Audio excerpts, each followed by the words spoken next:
Hey Premier family, Coach John here again with the skill of the day. Today's skill is going to be the chip. A chip is a great way to get the ball a medium distance towards a target like a teammate with a goal, or even a space that you want the teammate to move into. The key is you might use a chip when you have a defender in the way that could intercept the ball. Let me give you an example. Let's say that tire down there is one of my teammates and I want to send them the ball. But Emily is a defender looking to intercept the pass. If I send a low-driven ball, here's what could happen. Ready? Intercepted very easily. Now we've lost position and going the other way. Now, what I can do instead is try to chip the ball over Emily to that target.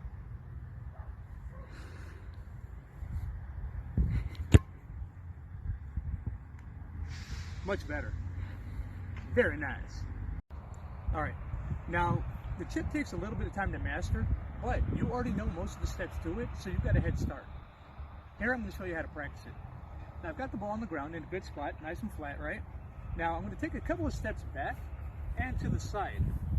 My approach to the chip is going to be the same as any other time where I'd be passing or shooting the ball, at an angle with strong steps. Here's where it gets different. You'll notice that my plant foot is a little bit behind the ball as opposed to up here even with the ball. That's going to help me to get under the ball when I make contact. Now also, as I bring my foot forward, my kicking foot forward, you'll notice that instead of turning my foot to the outside like that, using the inside to make a pass, or instead of having my toes pointed straight down, using the laces, what I'm going to do is flex my foot out at an angle, all right? That's going to allow me, when I come and I strike the ball, to stay low and again, get under it to get that arc and to get that lift that I'll need to put it up over the defender.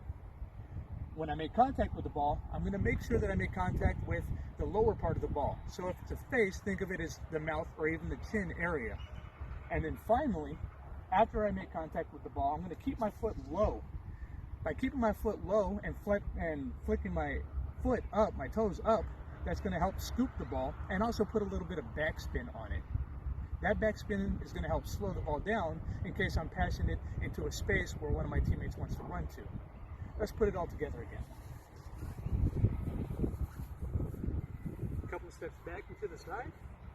Approach at the angle. Foot flexed out, low, and then my follow through is going to stay low, but my toes are going to come up. Looks like this.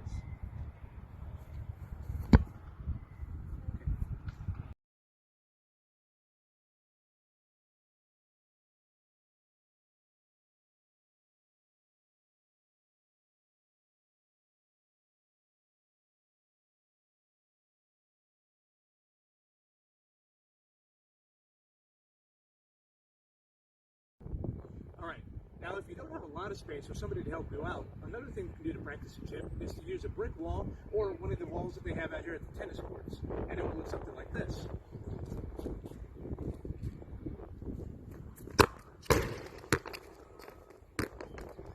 Woo!